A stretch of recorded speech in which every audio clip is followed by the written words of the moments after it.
I wish I knew how to quit you. Then why don't you?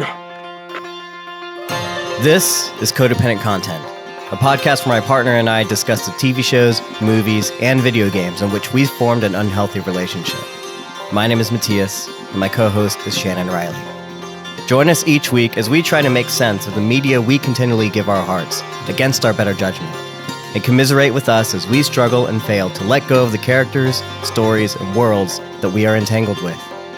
Because just when we think we're done with content, it draws us back in. Hello, everyone. Welcome to Codependent Content. My name is Mattias, and Shannon, do you hear dripping? Is that just me? I think that's just you. Oh, well, that's not good. We need to talk about that immediately. So let's do our pre-episode. Oh, now you want to do the pre-episode. Yes, we can get through it. Okay, great. This is Codependent Content. I'm Mattias Marasigan. That's Shannon Riley. And we talk about content that we are watching. We do. All the time. Constantly. We watched 2 movies this weekend. Suzumi. Mm-hmm. The new Makoto Shinkai joint. That I could like to say it's an anime. Really loved it. What do you think about it, Shannon? I really enjoyed it. It just gave me wild, wild dreams that evening. I had the most absurd, vivid, ridiculous dream I've had in a very long time. So I feel like that means it was a really great movie because it activated something in me that I wanted to keep thinking about it, even as I slept. If you're, of course, I always put my reviews in the Discord. So if you're listening to this live, we record this live on Discord.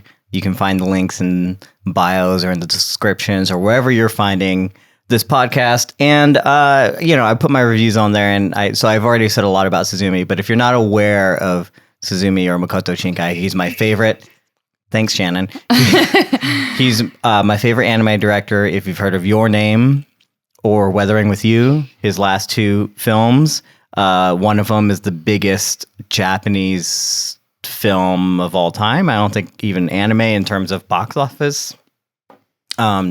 Just in general, it's just biggest box office opening. And it did really well. And it's a really good film. And if you liked Your Name, I think you're going to like Suzumi. So definitely check that out. And then we watched the Mario Brothers movies. Did. And I was not as much of a fan, Shannon. I was underwhelmed. A lot of people really love it.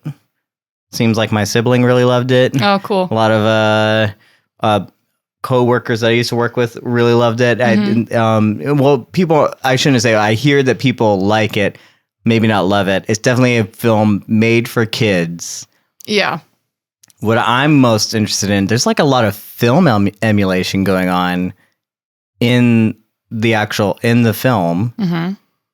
That's hard to say. There's like added grain. There's added like lens effects, things that you would get if you were actually filming this. Mm-hmm. And it's a beautiful movie. It's very pretty.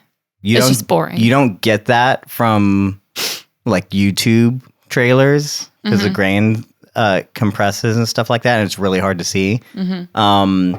But like if you can watch it in Dolby and you're into the Super Mario Brothers and you've heard good things and you think you might enjoy it, then definitely go watch it in Dolby because it looks beautiful and people are having a lot of fun. And if you're a kid and you're listening to this, you'll definitely love it. Oh yeah, if you're a kid, you're gonna love it. If you're 6 to 8 years old, first off, why are you here? And second, go watch the Super Mario Brothers. Ask your mom or dad to take you. No, I liked it. It was just it was boring, but it was pretty. And also, if anyone has like followed us here from our Last of Us podcast, you all know that I'm not like, I don't game. I don't play games. I didn't grow up playing Mario Brothers or whatever.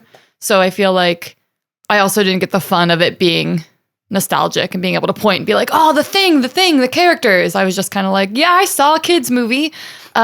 Peaches slap. The character Peach slaps, but the song Peaches slaps. Mm-hmm. Did you see that Jack Black released the music video for it? Oh, great. That's awesome. So fucking funny. Hopefully this time next year or sooner, we can say Oscar nominated Peaches. because apparently it is eligible Call to action. for Oscar nomination because of, whatever the rules are. It's just, it can be, So if we don't see Jack Black on that Oscar stage singing peaches, peaches, peaches, peaches. I'm going to be very hurt. Yep. No, boycott the Oscars if we're not already. We might already be. I don't remember. Boycott the Oscars. Yeah, of course, we're continuing Succession. That's fun. And what else? Barry's back. Yeah. We watched the first 2 episodes this morning because we didn't get a chance to watch it last night. We were too busy doing things and then watching Succession. Then we were tired. Yeah. But we watched Barry. Overall, great show. Something we had considered talking about. I just like enjoying it. There's just so much happening, and I have no idea sometimes like what to even think or say about it. Just because I'm just absorbing it. Yeah, definitely worth watching though. They're doing some what's his name? Gosh, the main actor's name. Girl, I don't know. Look it up. It's fine. No, I know. Bill Hader. There it is. Oh, yeah, we're stupid. On the tip of my tongue. Bill Hader directed episode 2, and it's just such a good episode. He just, the way that they craft these things and like set something up only to at the very end of episode like knock it down and introduce something else, just like so good. And I love how they're tackling this idea of an assassin. You think it's like when it first starts, like, okay, an assassin going to an acting class and he's going to, turn over a new leaf. I think somewhere in this episode too, someone says like, oh, you're not like, you may have done bad things, but you're not a bad guy. And I feel like that was like what people like, what the audience says about Barry sometimes, about like Barry the character, like that's like what they want to believe. The same way like we rooted for we've talked about Breaking Bad, rooting for Heisenberg and that those kinds of characters. And this is one that's not shying away from showing like, no, this guy is legit a bad guy. He started off, you thought it was going to be this like, oh, but does bad things, but like we still root for him. He's not a bad guy. Like he's, and he just gets caught up in these situations. Like, no, he is probably clinically insane. Like a sociopath. Needs some help. And they're balancing that darkness with the comedy and not shying away from it. I just love it. I love the direction they've taken it. It is going to be its final season. I'm sure there's going to be a lot to talk about by the time we get to the end. I'm sure of the season. I'm sure, but we'll leave it there. Those are things that we've watched. Been watching. There's a nice discussion about beef going on in the Discord. Still think you should watch that if you haven't watched Beef. People are discovering it after last week, and just want to give it another shout out because it's definitely worth visiting. And because it's one of those things on Netflix that just drops all at once, people forget to keep bringing it up, and I might as well bring it up again because I think it is, as people discover it, it's gonna people are gonna have a lot to say about it, and you're not gonna hear the end of it. No, that's true. It's gonna. I think it's got some legs on it. That said, again, this is a podcast. We are talking about Yellowjackets, episode 4, season 2. This is called Old Wounds. This is a spoiler podcast, I should say. Our discussion is no hold bars. So if you haven't seen the episode, I would say check out now, come back later when you have seen the episode, because from the very get-go, we're just going to spoil things, and you should know that. If you want to give us feedback, you want to talk to us, feel free to follow us on the social medias, email us at codependentcontent@gmail.com. Oh yes, one thing I want to mention before we get started, and I'm going to mention again at the end of the episode, just in case people miss it. We're recording this right now on a Monday night. Next week, Shannon is going to be out of town, so we will be recording live. I think we'll just do it on Friday night. I think we have time. We'll just record live on Friday night this week. So we're going to record early after the episode airs or whatever. And then, so we'll make sure to put an event on the Discord if you forget or whatever. And then the week after should be a regular. We'll come back on Monday because she'll still be out of town. But I'll be back in time. Yep. So we're going to record before she leaves, and then we're going to record after. So lucky you guys are going to get an episode actually early or on time or whatever you consider it, considering the episodes do drop on Friday. Or Sunday, depending upon which thing you watch it through. It's crazy. We chose a time and we stuck to it. I feel like we're always like 3 days late talking about this show. So that said, let's talk about it. All right.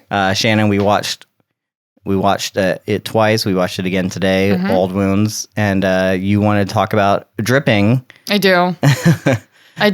I have some wild conspiracies around what I think the dripping might be. Right, and that's something we didn't bring up last week because there literally wasn't anything, to latch on to, But this isn't the first time she's heard the dripping thing. But there's so much else happening that episode. I think they wanted you to forget about it, right? But it was very clear here. It was very apparent. So what do you want to say about dripping? I'm sorry. I'm staring at our cat just going in on her leg, and she's having a great time. I watched Lost. Anyone who's listened to this knows that I've watched and loved and consumed Lost completely. And it just reminds me of there being a hatch on the island and like a whole underground bunker sort of thing. And in this episode, we'll get to it, but we also have a hatch moment, even though it wasn't real. And I just feel like if Mari's hearing dripping, when I think of the sound dripping, I'm like, okay, is that like a waterfall, like a leaky faucet? Also, grossly, like, is it blood dripping on something? Which leads me to believe that if there's something dripping in this cabin that they're in, that there's more to the cabin somehow that we're seeing. And I don't know if that means that there's like a secret room somewhere or a secret hatch somewhere, perhaps.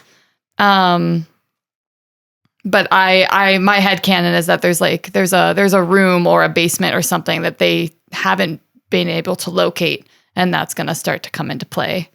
Because I don't think Mari's just audio hallucinating dripping.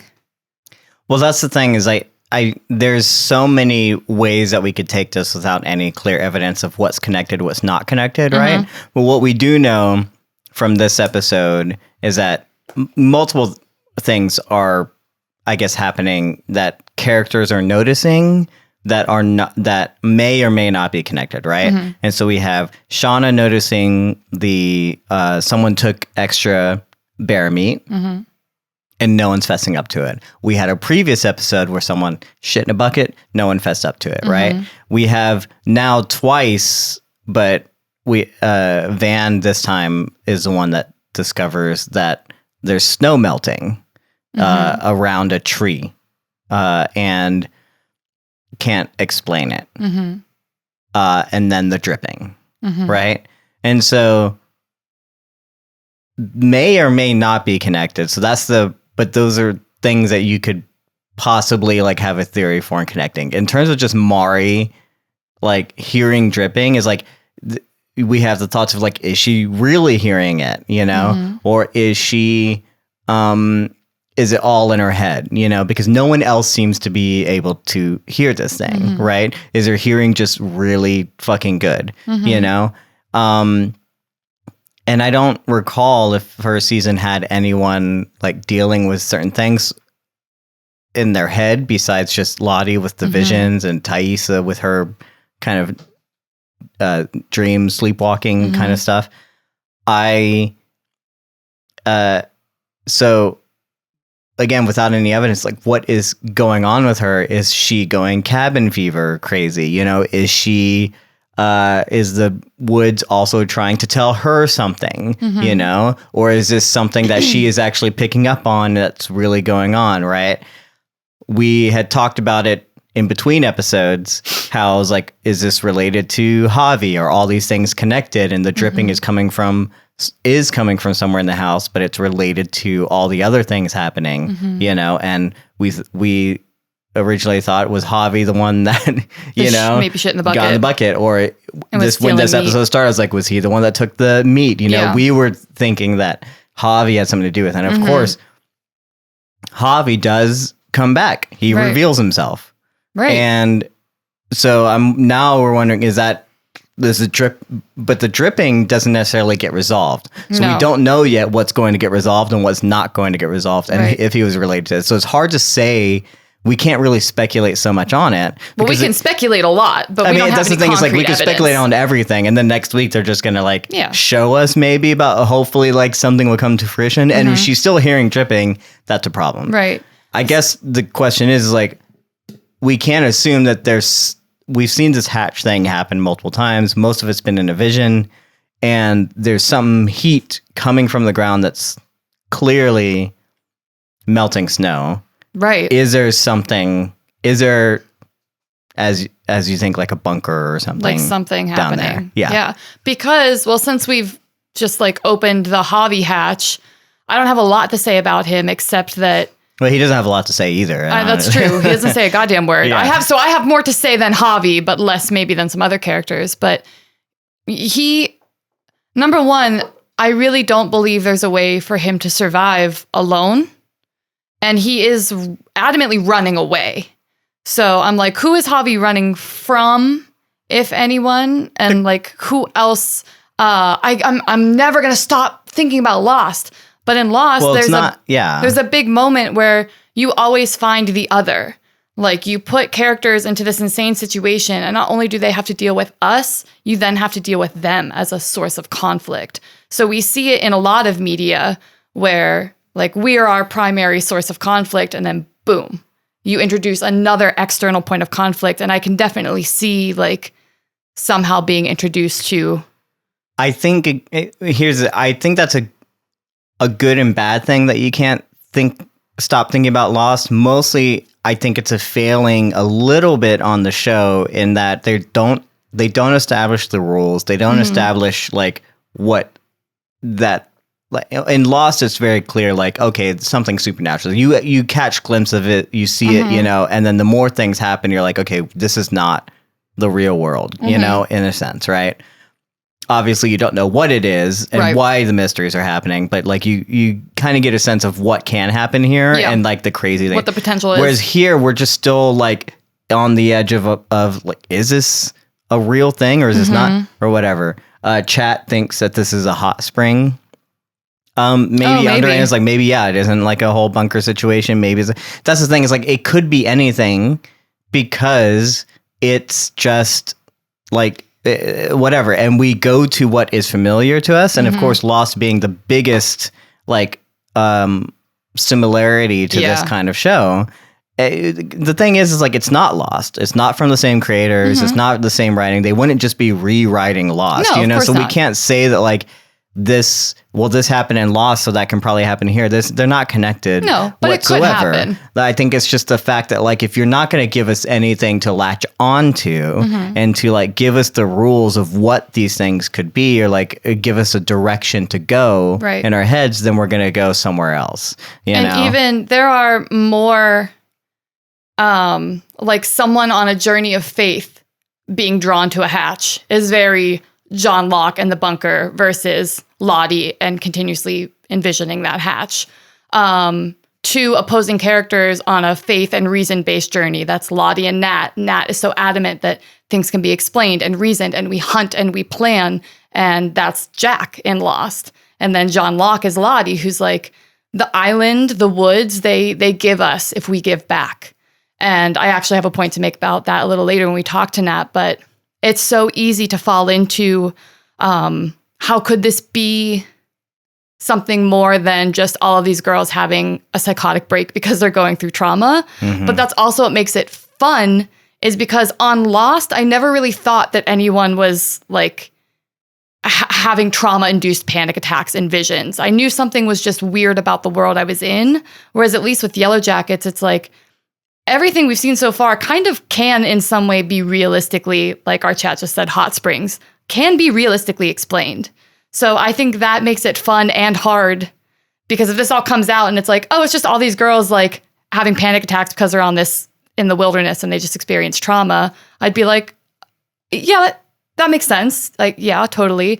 But it's also fun to just go off the fucking rails because I don't think there's been a show as sorry guys, as like fun or mystery box engaging as Lost has been for like a big community in a while. So to have a show that has you constantly thinking like, what sort of crazy shit might these creators come up with, I think is super fun because the possibilities really are just limitless right now. Right. Well, I do think you need to watch more shows because I think it's been 20 years since Lost. Okay, name a mystery box show.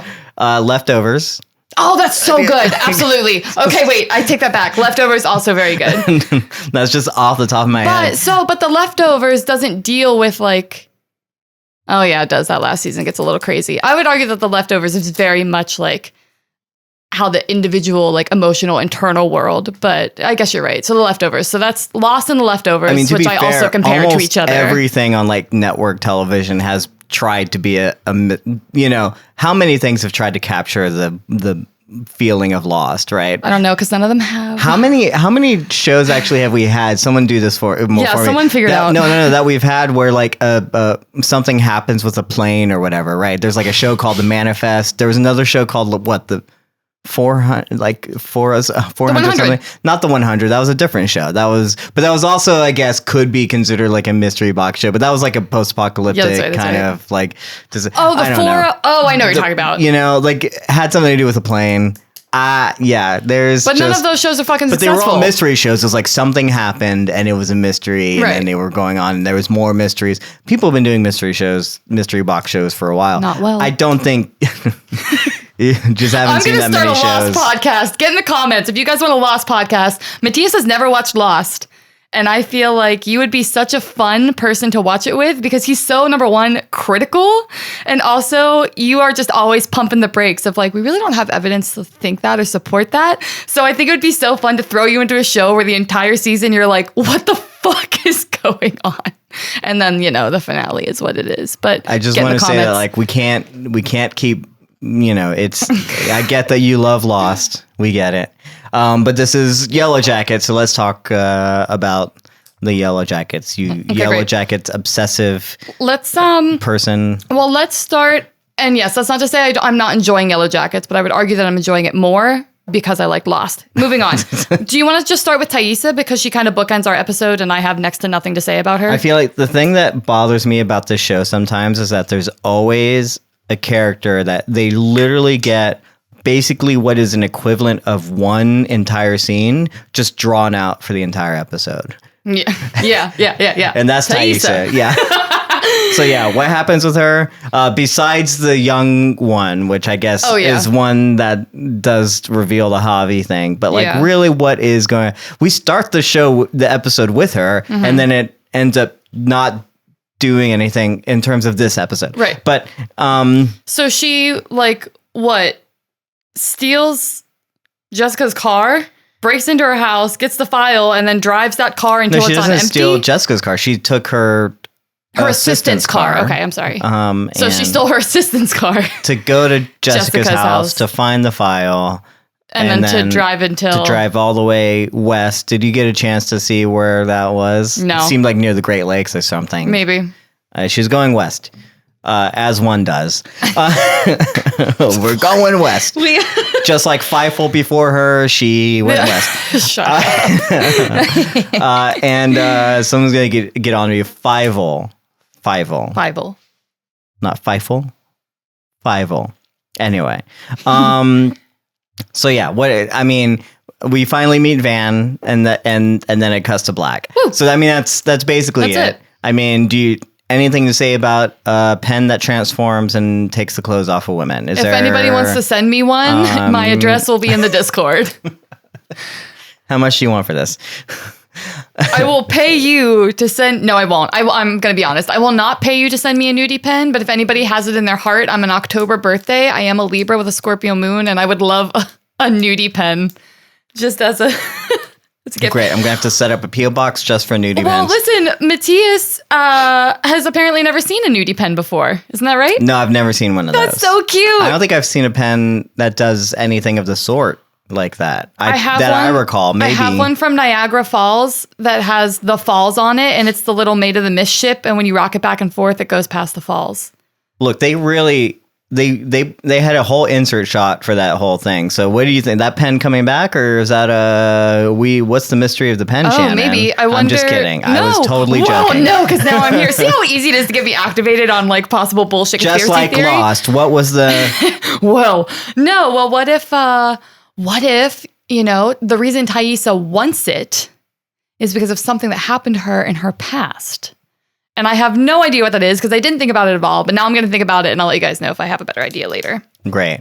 So yeah, she's disheveled. She's been driving mostly it's her other personality doing all this, getting her to Van. Yeah.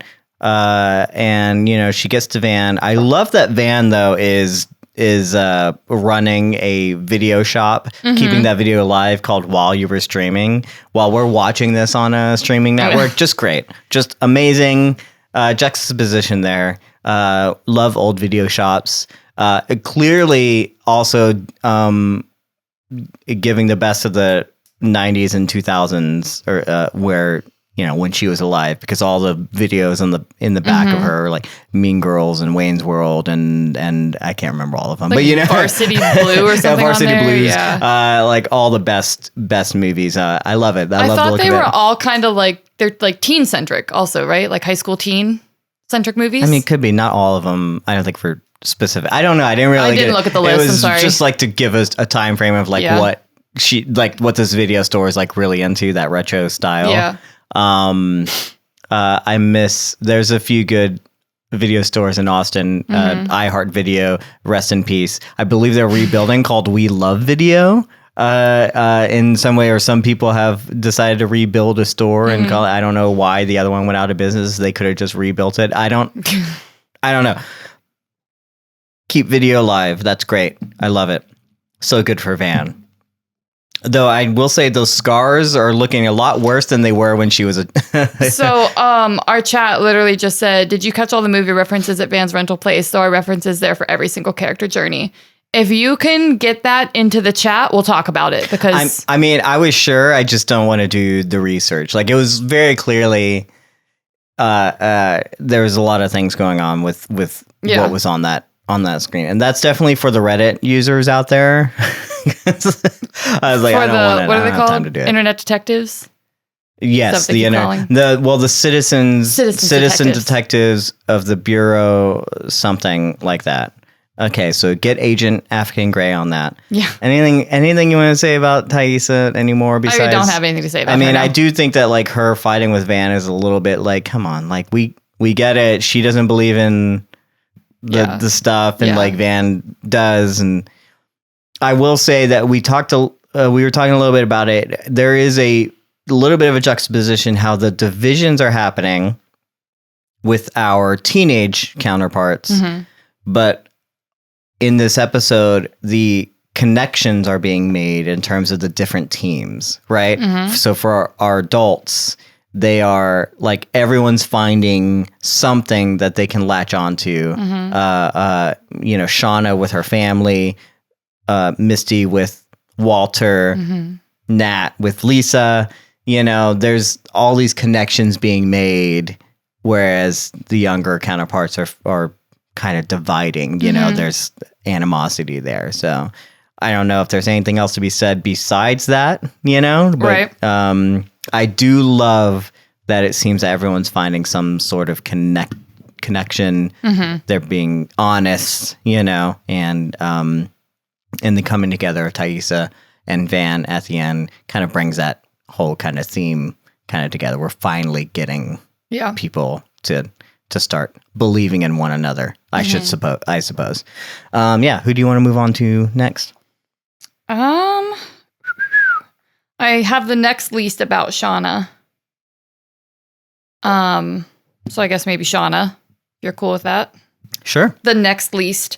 So ironically, two of my points actually are just things that tie into what other characters are going through in this episode. But I think it's of note. We mentioned last episode that we really see Calis like desperate for the truth and how teenagers want to feel connected to their parents and how there's so much that we can forgive about a person's wrongdoings if only they're vulnerable and honest with us. And I think the fact that Shauna took that leap, I think she was kind of painted into a corner. I'm not sure she would have taken it naturally, but as soon as she finds our dead guy's burnt face in her daughter's condom drawer, she's like, I have to come clean about what's going on. So I like that she just takes that beat and is like, cool, you want to know everything? Like, here's what's going on. Your dad's in on it too. And I really like that it resonates with Callie because she comes in closer to the end of the episode and like wants to maybe be a little more involved because that olive branch has been extended and she's accepting it. Kat, why are you batting at my foot? Yeah, this is an interesting development with this family. Something that we were hoping would kind of happen is like if one of them is going to like clearly embrace the dark side of them, will the rest of them kind of follow suit? Right. You know, will Jeff, will Callie, will this become a family that, you know, kills together and sticks together? Right. And, you know, interesting stuff. Like, I don't know what they want to explore there. Clearly, by next episode, things are going to become a problem. I don't know. Do you have any thoughts about why she would be honest with Callie, but the very beginning of the episode, she lies to Jeff? I think that honesty is a door that you have to constantly choose to open. It doesn't just stay open. So I think with Jeff, you know, she reverts back into that like walls up sort of mentality. And she's like, yeah, how lucky are we? And he just goes, lucky. And, you know, he has a really good understanding of who Shauna is. And he knows that she's not telling him the whole truth because he saw like what she was about to do to this guy. But he's willing to accept the lie if that's what Shauna's ready to give him. And I think that's a really interesting relationship dynamic to deal with. Because like you both know you're lying, but you're both going to accept the lie because like that's where we are right now. But yeah, I think it's just because honesty is not a door that stays open on its own. You have to constantly choose to be just so raw and vulnerable all the time. I don't think it's just like, oh, everything's like open daisies now. But yeah, did you have a different idea on that? Not necessarily. The only thing I could think of is there's a tactic in terms of telling Callie so that she can get the heat off of her from Jeff, you know, because now that she's told Callie and she reveals to Jeff that like, no, Callie knows. And now everything's about back into where she wants it to be and not in that she's still hiding this part of herself, you know, that she's still scared to like show people like how dangerous or whatever that she can be or the things that she wants, you know, her real desires, you know, and it's like, well, maybe just get this off of me. I don't know. Maybe. Right? And that's another thing too. We know shame is so strong. It's such a strong motivator. And if there's still any parts of Shauna that hold shame or fear or distaste for the darker parts of her, just because she misses those dark parts and wants to lean into them doesn't mean that she doesn't also then feel like shame or guilt when she does. So this just might also be another look at, you know, she's kind of constantly battling those two sides of her and she doesn't fit in kind of regardless of which side she plays into. Yeah. Do you, Callie did mention that this is a little much, Mom. Did you think there was a plan in case that backfired on her? Or do you think that was she just being a mom, a little much, you know? Well, I would like to start with the actress playing Callie nails fucking teenage energy, like 100%. Well, I mean, she's a teenager. How hard is that? I'm just saying, like the way that she, like the way she holds her body and like the way her tonality is, I'm like, you little shit. I didn't even think to consider that there might be a plan B. I thought it might just be her like, but yeah, why drive out into the middle of nowhere to tell your daughter? There's a weird way to do the confession where at first she's kind of being a little sarcastic about it. Like, let me see how Callie's going to react first. And then when she actually reacts, she's like, okay, no, like it is real. No, you know, but she's doing it so casually, you know, and it is, there's a part where like Callie kind of has to walk away. You know, she's dealing with a lot, obviously, but also you got to put distance between the person that is capable of killing someone. Yeah.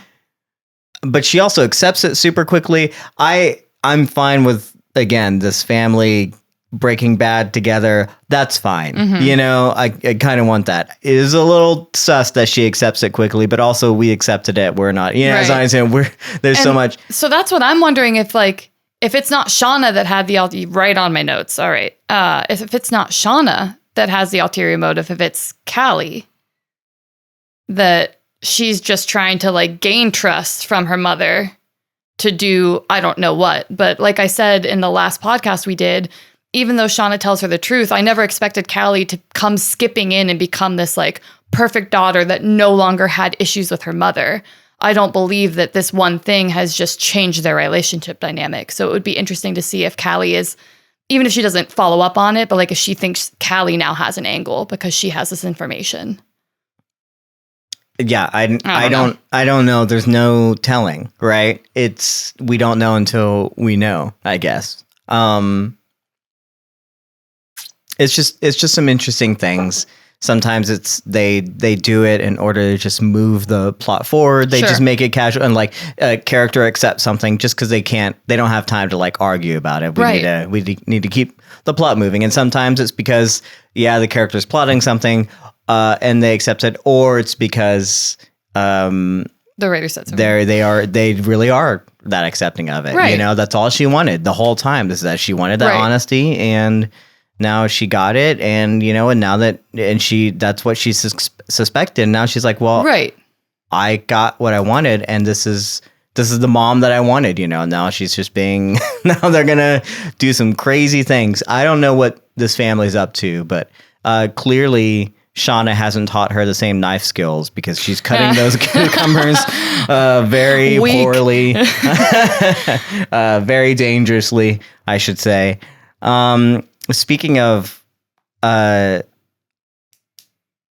know, people maybe being themselves, maybe not, you know, maybe having an ulterior motive. Let's talk about Misty.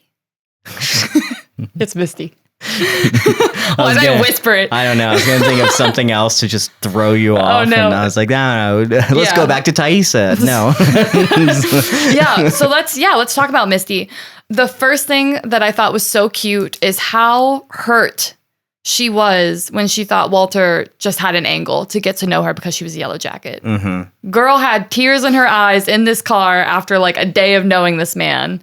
And it's because we see how soft and invested in like connecting to others, that she's desperate to do that. So the idea that someone's going to waltz into her life, that they're obviously so clearly alike, but ultimately he's just using her. I saw her take that hit and I was like, no, this guy better not hurt her. So I just thought that was a sweet moment. I don't have anything more to elaborate on that. I just want to draw attention to it. But he is still, he does have an ulterior motive. Absolutely. 100%. 100%. We still think he is not who he says. Even though he says, like, I'm in the Yellowjackets, he probably is. He knows. Something is up with him. I don't know, man. Again, I want nothing more than to be wrong in this, and for this to be, I'm like, same as Jan Robbins, I'm shipping this so hard. The sequence with them, like, in sync, doing everything the same. I mean, showing how much alike they really are, even when no one else is watching. It's like, okay, so like, and I am starting to believe like he is who he says. You know, maybe he does love the musicals. Though I will note, we don't see him sing anything, so that a real person would have, you know, like we would have seen some evidence that he actually knows the songs, right? Not just has tapes of them, right? Are those Crystal's tapes, or are they? I'm just kidding. Stop it. I don't know. Well, I like that she chooses Evita, and I think that Cinderella, except everyone is a train, I think might be Starlight Express. And just in case, Mattias, you're not familiar with that musical, it's the only musical. Notice I said musical and not play, because I know someone's going to throw what Xanadu in my face. But Starlight Express is the only musical where the entire musical takes place on roller skates.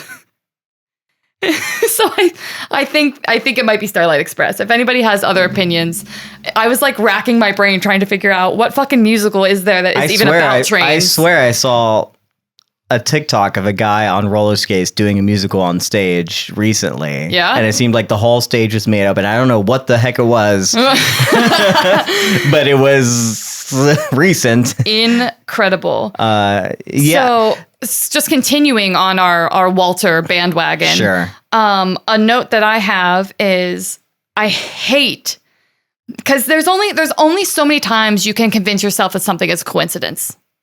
So for me. Yeah. So the fact that he just happens to be here, happens to do this, happen to do that. Oh, they're on their way to the compound. It happens to be Tuesday. He's like, oh my God, what luck. I thought this might happen. There's an Airbnb. I'm like, technically, if you're the type of person that you're saying that you are, maybe you did actually think about all this in advance, but also that, I know, come on, what luck.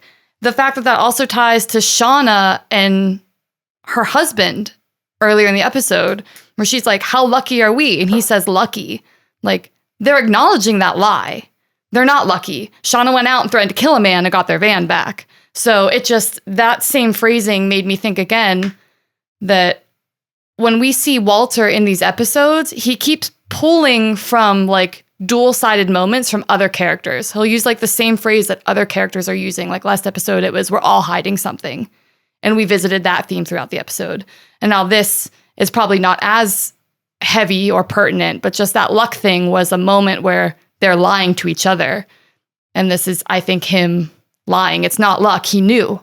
He knew it was a Tuesday. He knows where they're going, which leads me to believe that he does know the Yellowjackets and there is something like bigger to his purpose. Yeah. Misty is not dumb. No. We know that she did her research. She tried to figure out who this guy was. And we know that she figured out his name. So we have to assume that she looked up that name. Right. And tried to figure. So she's not dumb. She already knows.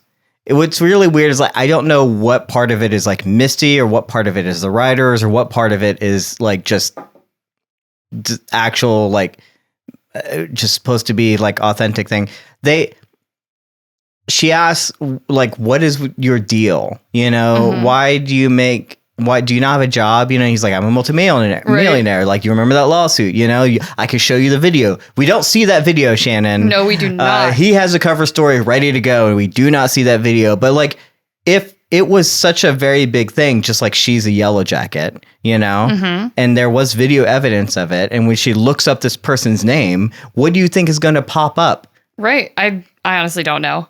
Because, well, going back to maybe what your headcanon was if he's working for someone, when people go on like To Catch a Predator, they have whole backstories. And, like, I think it's all laid out, right? Yeah. I just don't understand like why, like what if that's the thing.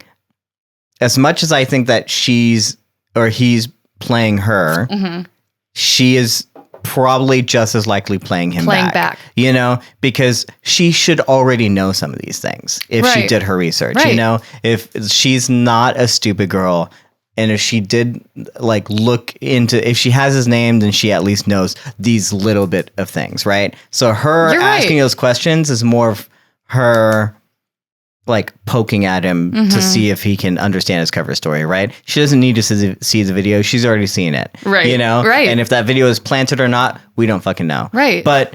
And do we even actually ever see his face really, or was it just like a figure? Yeah. And did they just use it, right? And again, I don't think at this point, my theory last week was maybe FBI or something, right? He's after her in official capacity. I don't believe that anymore. I do think he's still after her. I do think he's just a citizen detective. Yeah. He might just turn out to be like, no, I'm a good one and I'm going to get you, And so in that sense, some of these things can be true. Yeah. Maybe he did win a lot. So all these kind of things. We can't trust him until we trust him. Right. And there's going to be a moment somewhere in the season where we're going to find out whether or not he is who he says he is and whether she can actually trust him, whether they, I don't know, kill someone together or like he's around or she actually confronts him. It's coming. Yeah. I just don't know what I agree. And it keeps tying into the thing I was excited about last week with the Sherlock and Moriarty comment that he makes. We're seeing that they really are two sides of the same coin. And I'm just wondering, like, which one of them is Moriarty? But also, a little side note, I think it's the Magus, whatever book Coach Ben is reading. Sure. I Googled what the book was about because on Lost, I know sometimes they would push books as like Easter eggs, but other times they would push books because like their friend was releasing a book and they wanted to like move books off the shelf. So take that for what it's worth, but here's what that book is about. Nicholas, our main character, is disillusioned with life, tries to commit suicide, and then gets a job.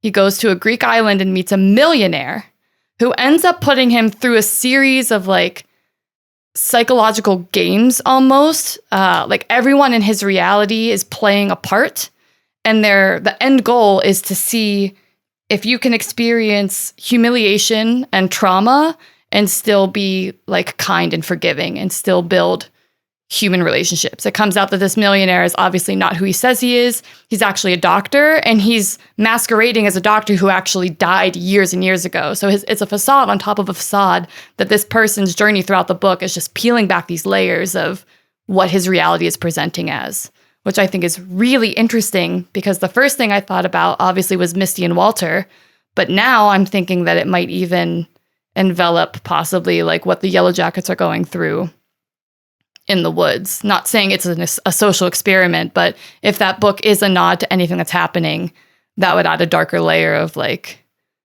the enemy is other people. Like it's always been people. So I would just be interested to see if that ever comes back into play or if it was just a shot of a book cover because it looked cool.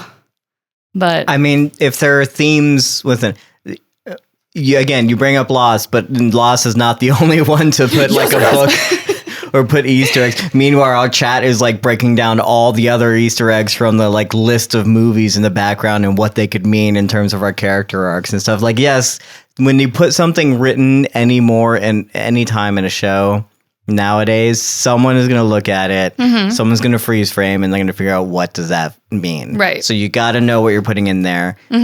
This isn't just a mystery box thing. This is also a Marvel thing because, you know, when they start doing things, no, you're right. you gotta like any number, if it has TH113 or whatever, you know what I'm saying? Then someone's going to be like, oh, that's a reference to the name number when they were, you know, in college together. We get it. Right. There's definitely a themes going on there. Yeah. What characters or who it's supposed to play out for? Is it just something that he is struggling with, right? Is this being done to me? Am I surrounded by humiliation and all this kind of stuff? And this is what I'm like dealing with as he's thinking of his significant other, you know, and finding the fact that, again, he has no history. Same things that I feel like the things that we were dealing with last week when he was having this thing. Do you think that's do you think that's actual flashback, or do you think that's him imagining what should be happening?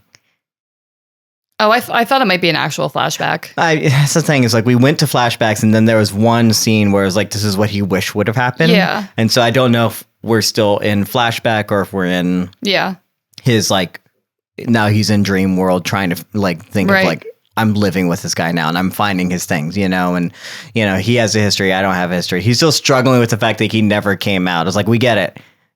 I don't know. I'm sorry. I don't want to be insensitive about that. No, but that's not what you're being insensitive about. Like, it's like Coach Ben's whole thing is, I guess, you know, you're stuck in the woods with these murderous little girls and you're still somehow on the moral high ground because you refuse to eat a teenager.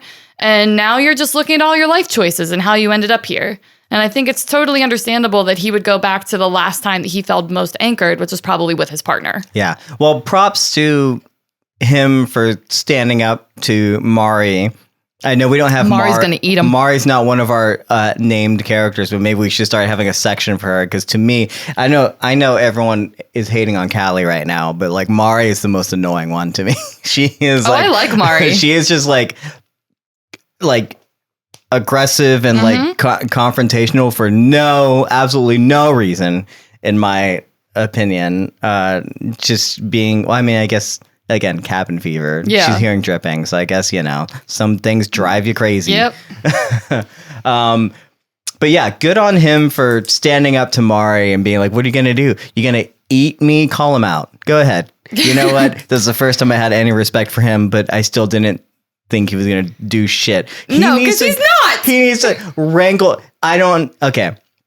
Maybe it's just Sit because down. I'm a 36-year-old. Sit down. 36-year-old man, and if I was stuck in the wilderness in a cabin with all these teenagers, missing leg or no, I would be wrangling the hell out of them. You would There's be no lunch, fucking way. bitch. That's the problem. I would hope not, but But he would be. I just don't. Unfortunately. Then, well, that's the problem. If he doesn't try and wrangle them up, he's going. He's gonna. Even the look on Mark. Who's getting? Here's the thing, though. Is I still wonder if those visions, the dripping things, means Mari might be next. Again, that's my theory. It's like something is telling her, like something is driving her crazy, and maybe she's next. I don't know why. That doesn't make any sense. But like, I don't know if it's going to be Ben or her. I want it to be Ben. One of these two. I'm One of bored these with two are Ben. going first. I think. You know. Well, what's the theory that like Mari's pit girl? No. I think the theory is still that. Oh God, I don't know. We've gone from like Lisa being pit girl to maybe like Lottie. I don't know. There's Because it's a brunette girl in a pit. So if you look at our cast of brunettes, there's only 2 girls now that are brunettes. It's Lottie the other thing is like there's the theory on Nerdist about the playing cards, right? And what the Queen of Hearts with Lottie means. Oh yeah, what the heck? With the scratched out eyes, and if that becomes like the lot system, you know, when you draw lots, right? And maybe the playing cards, we already know that they use playing cards possibly to do chores, right? Misty draws the 4, so she has to go out and get water, you know, in an earlier episode, in the first episode, I think, right? And so does the playing cards and the Queen of Hearts has certain significance because of, you know, like, what does that mean if they start drawing lots for things, right? Who's the next one to be sacrificed kind of situation, right? I don't remember this. Again, Nerdist has a really good article about this, and that's why I'm bringing it up. They said something about the Queen of Hearts. They had found the deck of cards, but the Queen of Hearts was missing. Right. You know? And so that's significant, right? And so also we learned about the Queen Bees last week, you know? And so this is interesting. So why don't we move on to Lottie and figure out what her fucking visions mean? I have what's one going more. on It's there. just super cute note about Misty. We didn't. Yeah. I missed Walter's name because it didn't make me think, oh, I should look that up. But her saying Lady Malawan, did you know who that was? I'm sure it has something to do with the musical. You know, not a bad guess, but apparently it's Agatha Christie, and it's her title after her husband received knighthood. What a nerd. What a fucking nerd. God, these two belong together. Seriously, Please I'm like, stay please together. don't be evil. Like, they need to figure out. You know that he heard that and he popped a he boner. smiled, though. He's Jesus. I'm not wrong. I try and keep things PG here. And she keeps is it just with throwing me. all my fucks? It's super PG. We passed the PG fuck count, right? It's like 1. Sure. I mean, like, podcasts have different rules, Oh, okay. but He popped a boner. Get in the chat. okay. Okay, yeah, that's all I have Moving for on Misty. to Lottie. Bet. Her bullshit. Lottie is dealing with her visions again. She's going to. Here's the scary thing about Lottie. Tell me. As much as we are in the wilderness being like, okay, is it supernatural? Is it coincidence? Even the group has that struggle, right? What is happening is probably just coincidence. You're not going to tell me that this is not something that the showrunners want. I don't know what is happening, right? But Lottie's visions are becoming increasingly more dangerous because they're getting to the point where we cannot distinguish when she's having them and when she's not. There is when Taisha has something, there's like a little visual tics that we kind of know what Taisha is going through, right? When Lottie's having these visions, though, and as they're increasingly coming back, earlier on, we understand it's a vision. Yeah. It's a clear, like, dream kind of sequence thing. Sorry. The cars are going crazy outside of us. That was just a weird sound just now. F1 you probably didn't hear that, but that was they're always racing outside our streets in LA. You know, Fast and Furious was just a true story, apparently. Lottie's visions are becoming increasingly so dangerous because there's no visual things in her present timeline that shows when she's having them. Right. To the point where like I almost wasn't sure if that therapist was real. Because you don't know. No, because I don't never know. know. Yeah. Right? When she's looking at the affirmations and like the card happens, there's nothing to tell you that like that's happening there. Like it just happens. Yeah. They're encroaching on her real world the same way that the bees did, and the same way that it happened when she was messing with Travis, which is why she doesn't want that to happen again. Right. Right? Because she killed Travis, I think. Yeah. We talked about it. Yeah. You asked, like, what did she mean that when she said it can't happen like last time? Was it that? And I was like, yeah, it probably was. Oh, no. Oh, so what I asked was, what does she mean in reference to, did she mean last time as in when they were in the woods, or last time as in when she killed Travis? Yes. Yeah, that's what I'm saying. Is I think it's the last time that she doesn't want to happen. I think she hasn't had visions until Travis. Right. So if her visions are getting bad, I thought maybe she meant like, it can't happen like last time, I can't go back.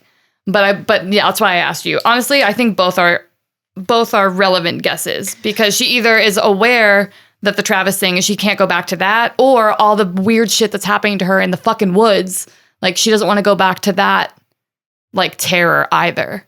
That's the thing, is like this poor girl. From every scene we start watching from now on, it's going to be, especially with Lottie, younger or older, is going to be a question of, is that real? Did that really happen? Yeah. Like, what is real and what isn't? Because there are still elements of real things happening. She's not experiencing them like Taisha is, where it's like out of body. Like she's not there and it's a wholly different person. Right. And she's blacking out. Yeah. She's living the things experience. Are actually happening that she's remembering. Yeah. You know, it's just happening differently. And I liked with the bees, like we just mentioned that there's really not an indicator of when she's like tripping balls or not. And I liked with the bees, the little, what are you hissing at? You came up here. Oh, is it the dog? Okay. Anyway, with the bees, we saw all the blood and all the like ridiculousness that she picked up with her hands. And then in the next shot, we saw like a little bit of her fingers and there was no blood on it. So it's like, oh, that shows us immediately that something is wrong. Or the little thing that you picked up. I know this is a different scenario, but Jackie's dead. And you notice that they didn't add breath to her because she's a dead body. So I feel like maybe if we're more cognizant of it, there might be little things that we can pick up on that show us if we're really grounded in reality or not.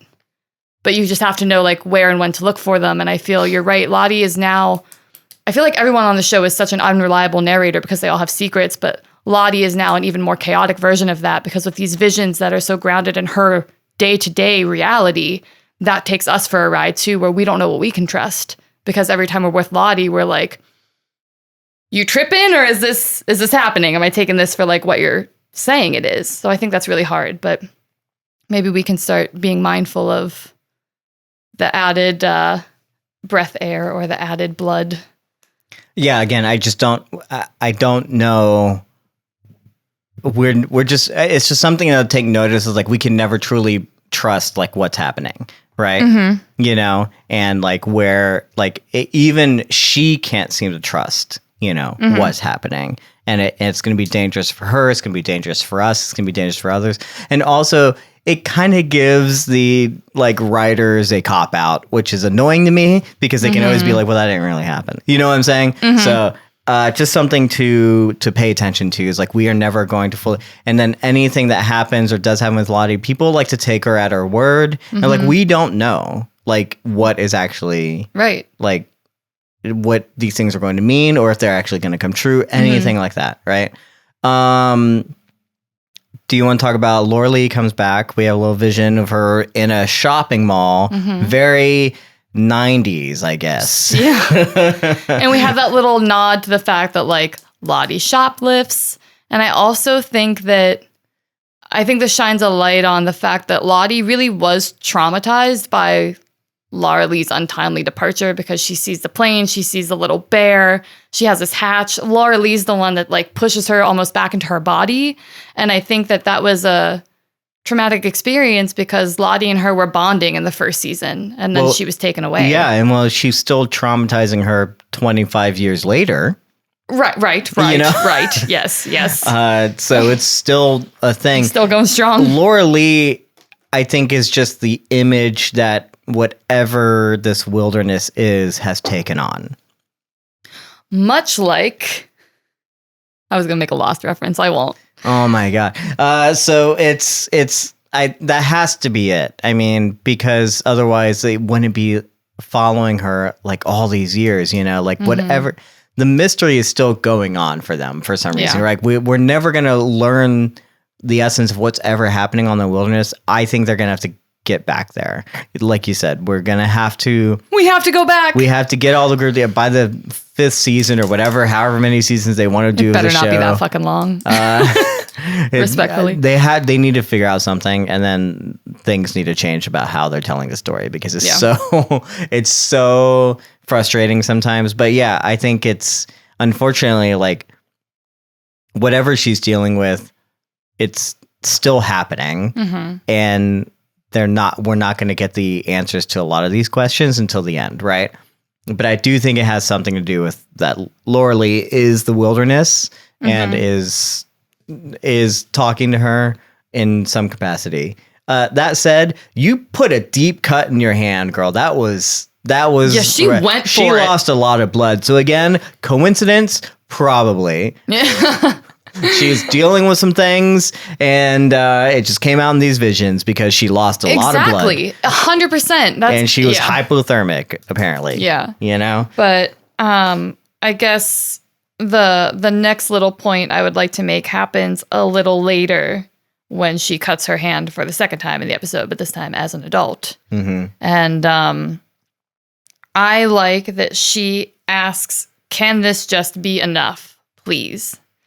Because it reminds me of something another character says earlier in the episode, not Walter this time, but when Shauna is trying to talk about her wilderness trauma to Callie, she says the same thing.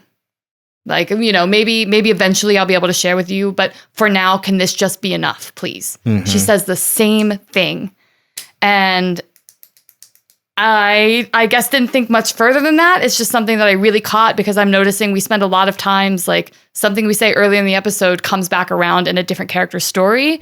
And I think ties together like things that are happening. I think for Callie and for the wilderness, it's not going to be enough. And that's sort of what led me to think that maybe Callie has an angle.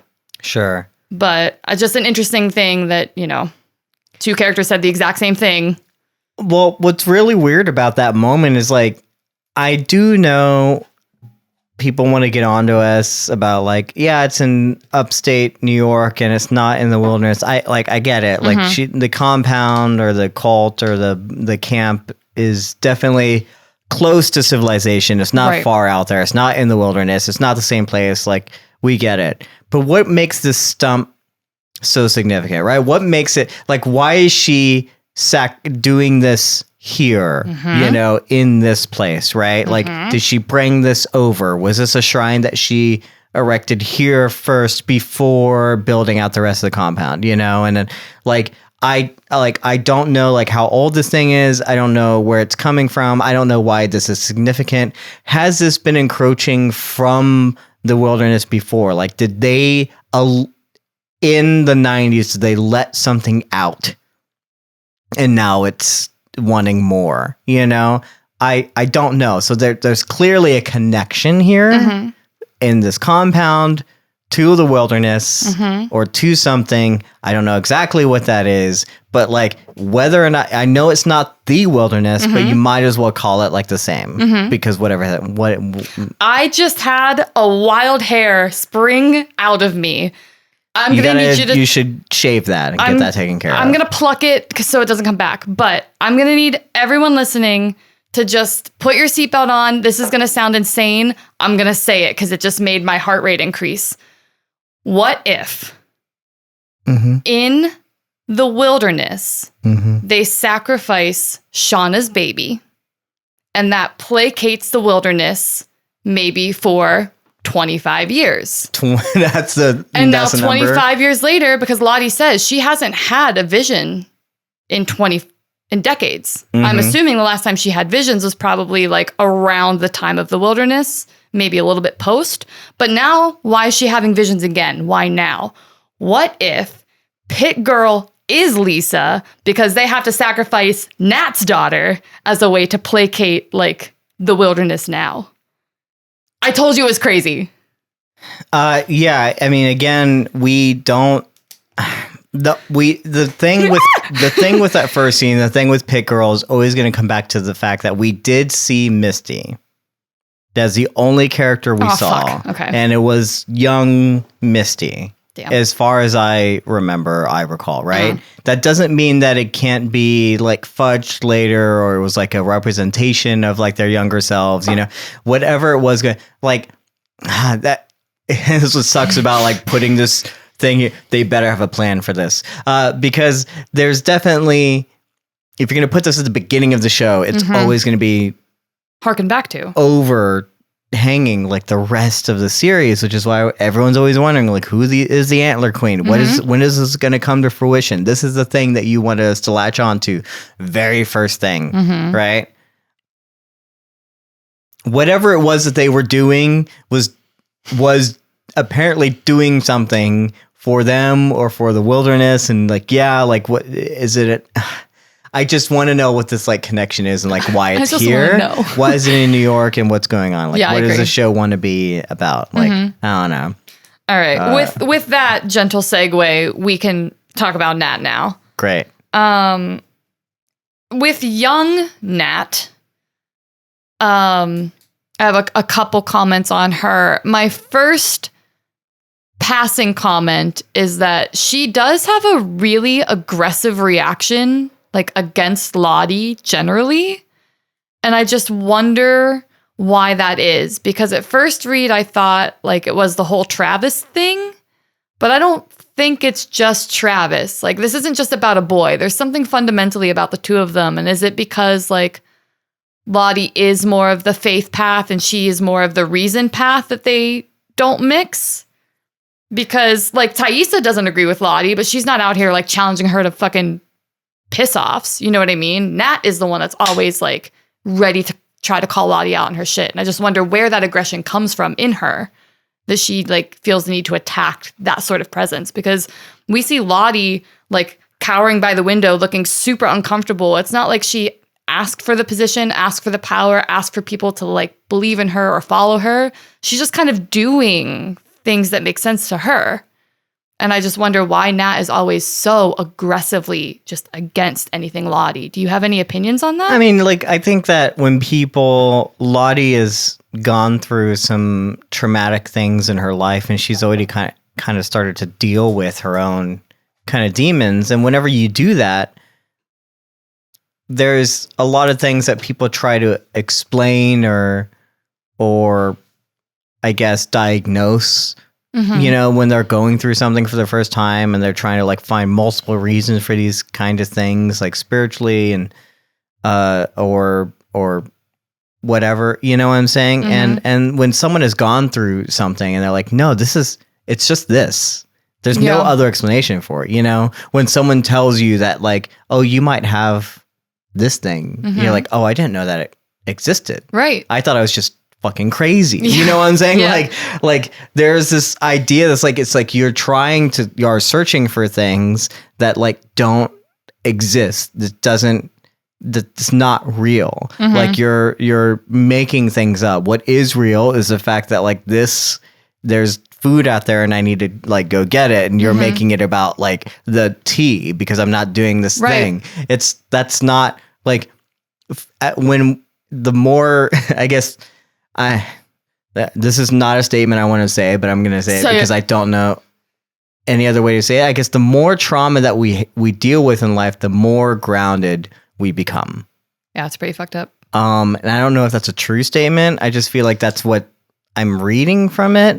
You know, so I don't want to say elaborate on it a little more. What does that mean? Like the more like, because when we are, I guess when we deal with things, like we become more the trauma, we become pessimistic, we become realistic, like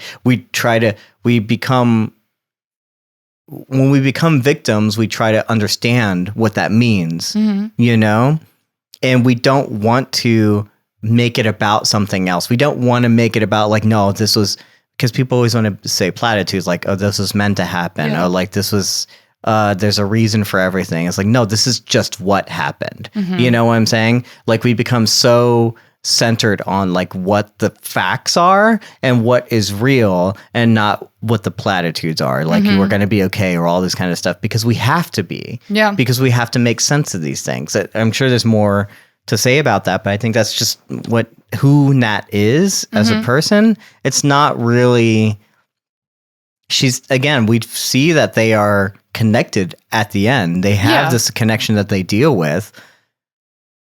She's not against Lottie per se. She doesn't hate Lottie. She's just she doesn't want to go crazy with the rest of these people. Yeah.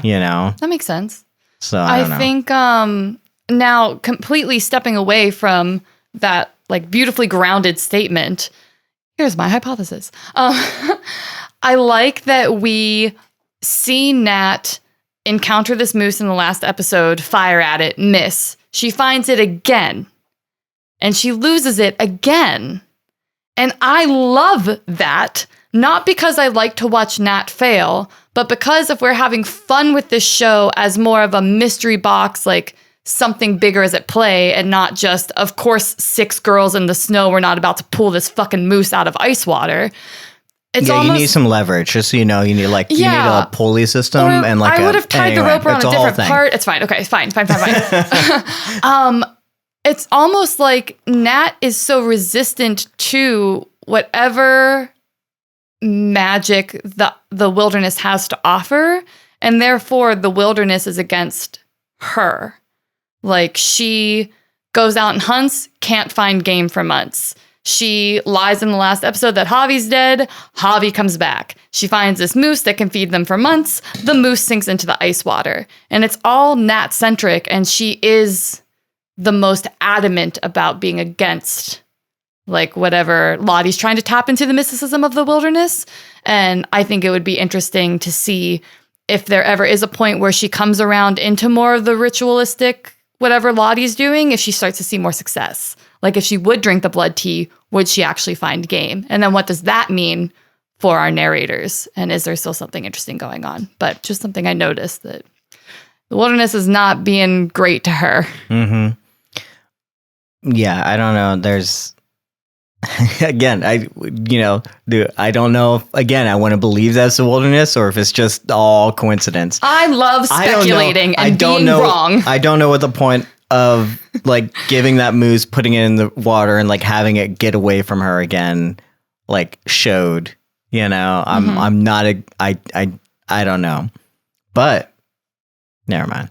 Say it. I will know if it is still a vision or sign of fertility. What does that mean? Exactly. I was thinking that too. What would it mean? 100%. But we don't know. But that said, do we still think, where are we on, is Lisa Nat's daughter? Where are you on that? I mean, I'm down because I just said that Lisa's pit girl because it's Nat's daughter. Did they find a bug? I don't know. Our dogs went off into, well, again, we're explaining things to just ignore it. They'll go away. Okay. I'm on board with Lisa being Nat's daughter because I don't have anything else to go on, and I think that's the most fun theory right now. I also think we put them into a situation with her mom. Yeah. The way that they're dealing with things, right? With her mom, which we don't know is her actual mom, could be adopted mom. What? Actual mom, just like her birth mom. We're talking about like the other mom. I'm saying like the mom that we go visit. Yes. We don't know if that's her birth mother or her adopted mother. Could be, yes. And doesn't seem to struggle with and has different feelings with the things that her daughter is dealing with, right? Whereas like these things are usually, forgive me if I'm wrong, genetic. Can be, a lot of times. For sure. You know, if you're dealing with depression, these are things you can pass down, you know, unknowingly, right? And these two characters are together and they are definitely well connected in the things that they're dealing with and the traumas that they're dealing with, right? There's something that Lisa is struggling with that she can't find a connection with her mom on. Like her mom just will not understand because she's never had to deal with it. And the only person that is understanding her right now is Nat. And that makes sense. And like I know it's a stretch for it to be like her daughter, right? But there's definitely like a reason for this person to be around. Yeah. You know? Now, I'm going to be very honest. I still don't know that I like it. And that's not because I don't like Nat or Lisa or the idea. It's just kind of because like we're already dealing with Shauna being pregnant. So I'm going to need them to have some really strong writing to like show me how Lisa would come into play with this as Nat's daughter. But it's fun as fuck to theorize on because you're right. Even like looking at facial features, Lisa doesn't necessarily emulate her mother that we meet physically. And we don't see a dad. We don't see dads in any of the pictures. So we don't know if like maybe she looks like the dad instead. But still, just like nose differences, face shapes, like body even a little bit. They don't look very much alike. And it makes sense to me that Lottie would keep track of this person. You know what I'm saying? Absolutely. Like that she wouldn't let it go, that it would be in Lottie's comment. It's not so much of a coincidence. You know what I'm saying? It's something that just to me makes sense, right? Yeah. Why do you think why do you think, I apologize, Nat had such a strong reaction to Sybil kind of like shitting on Lisa's experience? Do you think it's just because Nat's been depressed and knows what it's like to struggle? Or do you think it reminds her of her home life? Of course, and they have a beautiful discussion about it later on, like a real discussion that's not about like fixing it or doing this. It's just, this is what you're dealing with and you don't feel like it today. I don't know, maybe tomorrow, but it's not today. I'm not going, and that's what it is. Like even Lisa earlier on says, well, like of course I don't, you know, I'm not going to be rid of it. Like it's a forever thing, you know? And that is, as far as I have understood it or experienced it, like when it comes to like addiction or trauma or things that we go to, like kind of the hang-ups and the hurts and the habits that we have that we are struggling with, which is a 12 steps kind of thing. Like we learn that these are things that we are never, there's no solving it, right?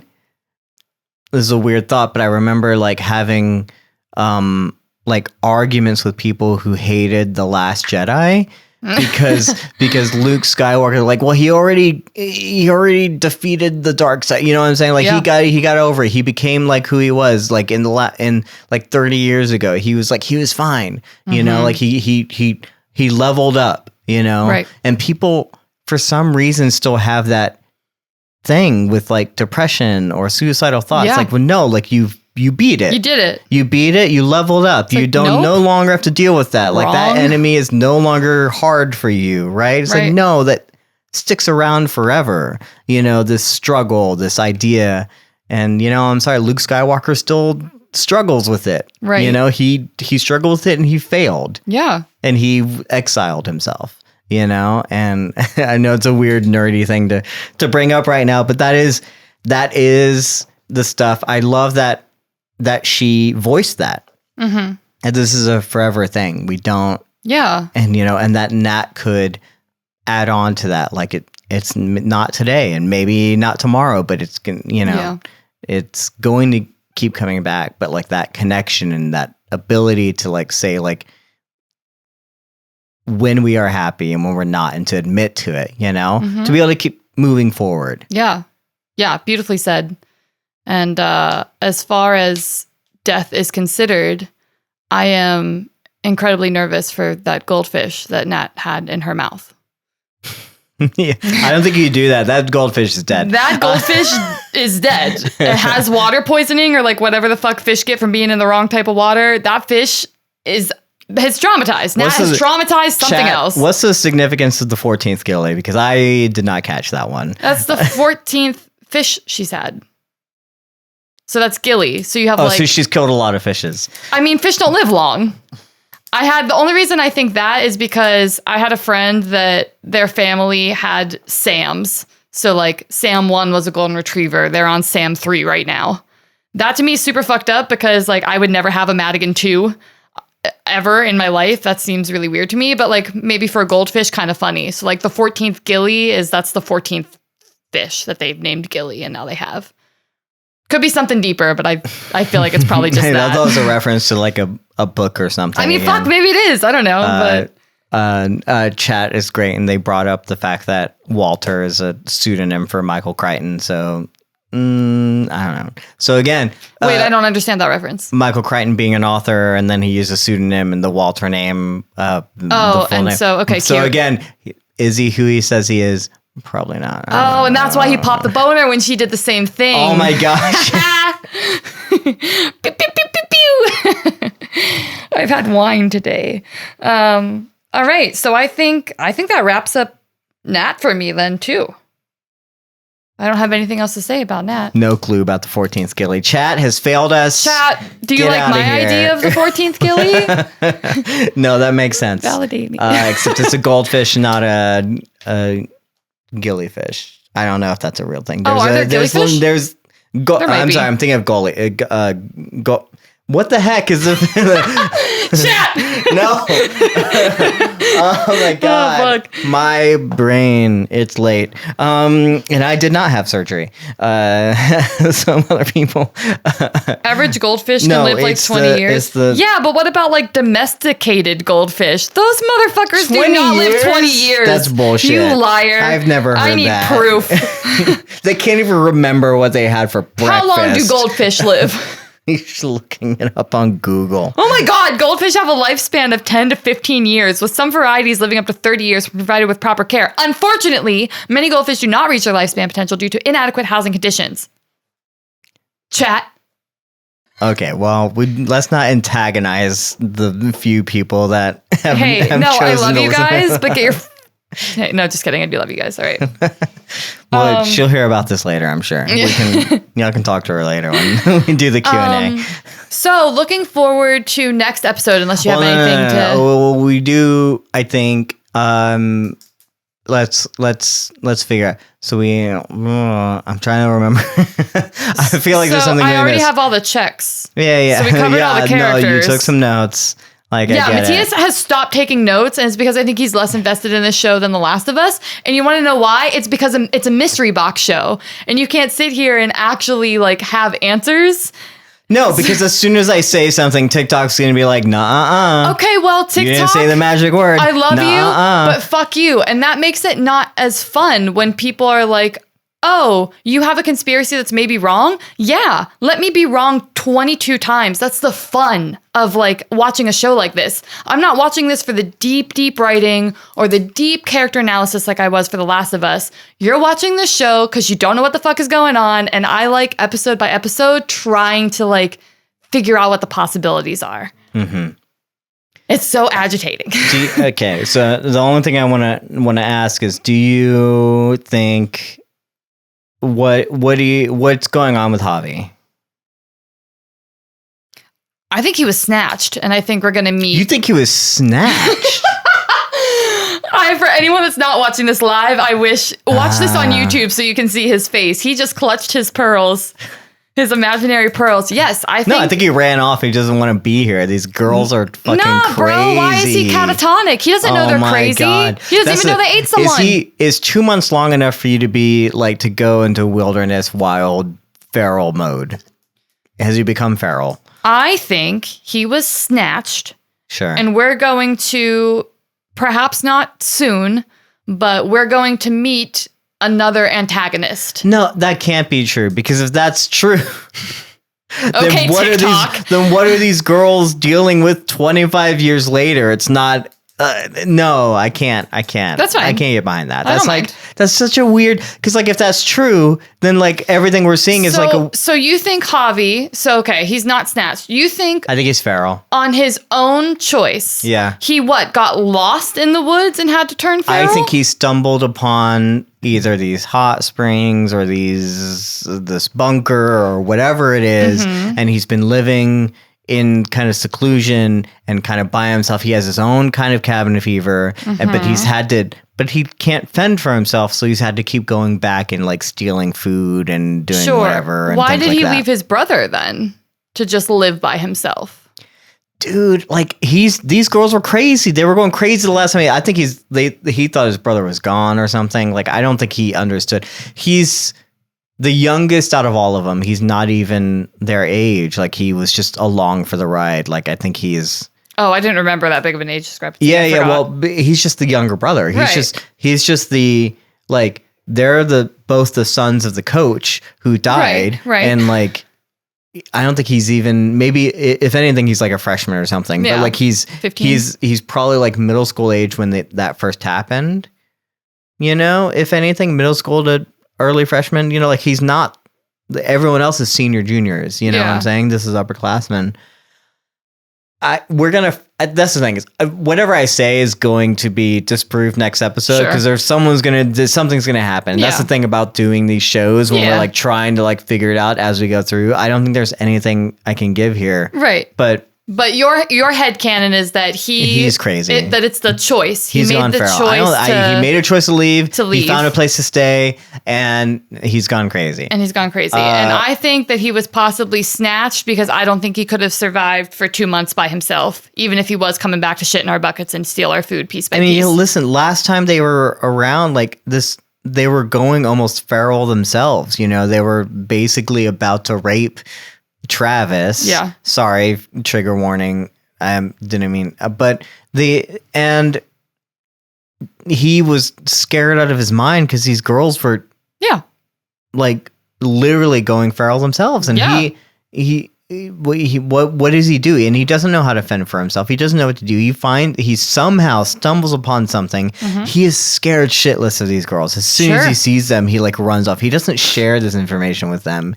He doesn't know who they are or what's going on. I don't think he even knew what happened to his brother. You know? I think there's a whole lot there that's so it was like fight or flight, and he just ran and has been trying to do the best he could by himself. Yeah, and I mean, you already deal with, remember, they're in a traumatic experience just having crashed in this place in the first place. Like, he doesn't know how to deal with this or what to do with it. Of course, we can look at it, and as a group or in hindsight, we can figure things out as we go along because we have this like group mentality. But without that, like, what is going on with these people? Where am I? What, you know what I'm saying? Like he's dealt with a lot. I feel for Javi. And have you seen the conspiracy theorists that are like, what's his fucking name? Is the guy actually Javi that Shauna kills? What do you mean? In like adult Adam? time? Yeah. No.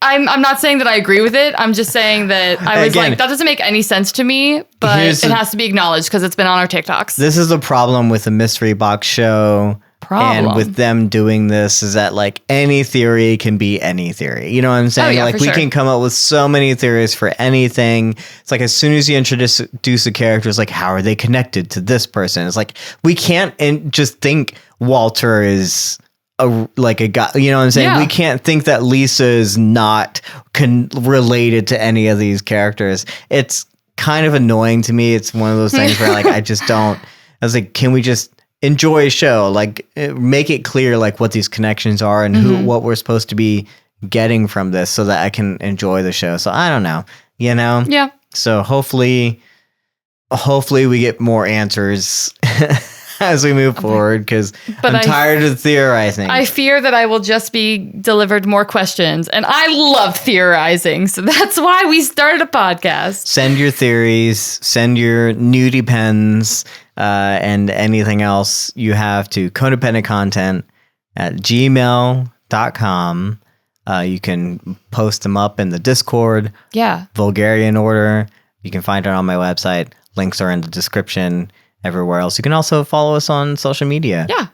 At Mattias Allegro, wherever you can find me, and At Shannon Grace Riley, if you want to find me.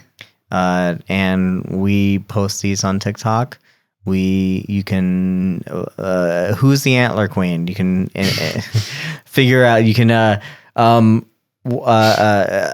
our poll on Spotify. Quick thing to Spotify listeners: we had a problem last week. Oh yeah. I'm so sorry for anyone who was listening and trying to look for our episode. It was Spotify's fault. I still have a problem with Spotify. I reached out to them. They got our episode up and they didn't tell me why or what the problem was. And there's nothing I could have done about it. Unfortunately, the episode came out late.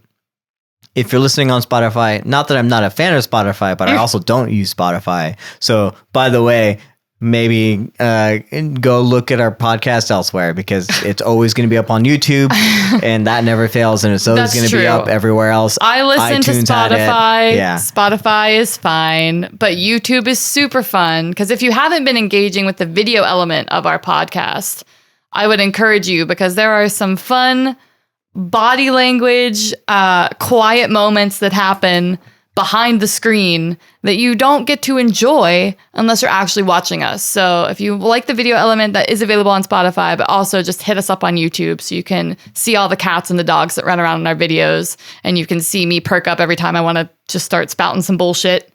And it's great. It's a great time. Yeah. So hopefully this goes up this week. If not, then hopefully you'll find this elsewhere. And we'll learn from this.